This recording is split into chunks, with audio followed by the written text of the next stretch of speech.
ಗಂಟೆ ಟೈಮ್ ಇರುತ್ತೆ. 3 ಬಾರಿ ಸಾಬಣ ಹಾಕಿ ಅದಕ್ಕೆ ದೇವರ ಪೆಟ್ಟಿಗೆ ಮೇಲೆ ಒಂದು ಗೇಣ ಕೂಡು ಕೂತಿರ್ತದೆ.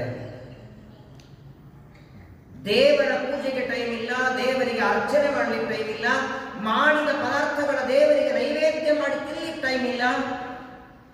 ಇಷ್ಟಾದರೂ ನಮ್ಮನ್ನ ಉದ್ಧಾರ ಮಾಡೋದು, ನಮ್ಮನ್ನ ರಕ್ಷಣೆ ಮಾಡೋದು ಬಿಟ್ಟಿದ್ದಾನ ದೇವರು. ಪ್ರಯಾಣಿಗಳ ದೇವ್ರ ಪೂಜೆ ಮಾಡ್ತೀರಲ್ಲ, ದೇವ್ರ ಪೂಜೆ ಮಾಡ್ತೀರಿ, ದಿನ ಆಗದಿದ್ರು ಸ್ಯಾಟರ್ಡೆ ಸಂಡೇ ಮಾಡ್ತೀರಿ ದೇವರ ಪೂಜೆ.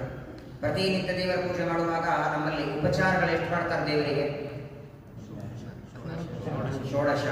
ಷೋಡಶ ಅಂದ್ರೆ 16. ಯಾವುದು ಗೊತ್ತಿದೆಯಾ? ಪ್ರಾರಂಭದಿಂದ ಡೈರೆಕ್ಟ್ ಒಳ್ಳೆ ಅರ್ಚನೆಗೆ ಬರಲ್ಲ. ಷೋಡಶ ಉಪಚಾರದಲ್ಲಿ ಮೊದಲು ಆವಾಹನ, ಆಸನ, ಪಾದ್ಯ, ಅರ್ಘ್ಯ, ಆಚಮನ, ಮಧುಪರ್ಕ, ಪುನರಾಚಮನ, ಮಲಾಪಕರ್ಷಣ, ಪಂಚಾಮೃತ, ಶುದ್ಧೋದಕ, ವಸ್ತ್ರ, ಗಂಧ, ತುಳಸಿ, ಪುಷ್ಪ, ಧೂಪ, ದೀಪ, ನೈವೇದ್ಯ,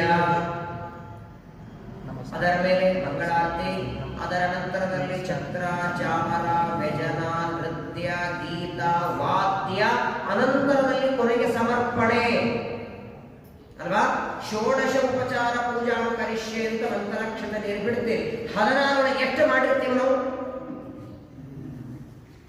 16 ಹಾಕಬೇಕು, 4-5 ಮಾಡ್ತೀವಿ ಅಂದ್ರೆ ಮಾಡ್ತೇನೆ ಅನ್ನೋದು ಷೋಡಶ ಉಪಚಾರ. ಮಾಡೋದು 5-6ಗಳು. ಏನಯ್ಯ 16 ಮಾಡ್ತೀರಂತ ಒಂದು ಮಾಡಲಿಲ್ಲ ಅಂತ ದೇವರು ಕೋಪ ಮಾಡ್ಕೊಂಡ್ರೆ ಏನ್ರಿ ಮಾಡ್ತೀರಿ?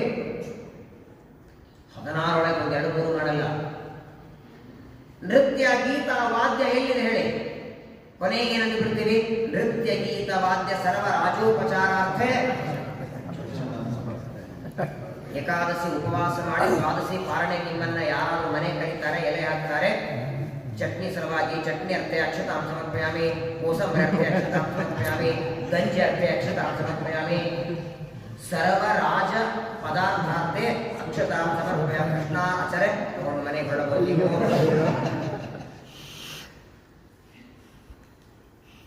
ಎಲ್ಲ ಪದಾರ್ಥಗಳ ಪ್ರತಿಯಾಗಿ ಬರೀ ಅಕ್ಷತೆ ಕೊಟ್ಟರೆ ಆನಂದ ಕೊಡೋದು ಅಪರಾಧ ಇದ್ರೆ ಕೈ ಮೇಲೆ ಮಾಡಿ ನೋಡೋಣ. ಏನ್ ದೇವರ ಕಾರುಣ್ಯ! ಛತ್ರ ಅಂದರೂ ಅಕ್ಷತೆನೆ, ತುಳಸಿ ಅಂದರೂ ಅಕ್ಷತೆನೆ. ಆ ನೈವೇದ್ಯ ಮಾಡುವಾಗಲೂ ಏನಿಟ್ಟಿರ್ತೀವಿ ದೇವರು. ನಾನೊಬ್ಬ ಮನೆಗೆ ಹೋಗಿದ್ದೆ, ದೇವರ ಪೂಜೆ ಮಾಡೋ ಅವ್ರು ಪಾಪ ಯಜಮಾನ ಮಾಡ್ತಿದ್ರು.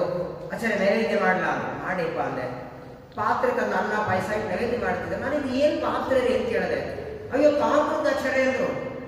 ಏನ್ ನಿನ್ ಮುದ್ದಾಚಿ ಯಾವಾಗ ಕುಂಚಣ ಹಂಚಿದ್ರಿ ಅಂತ.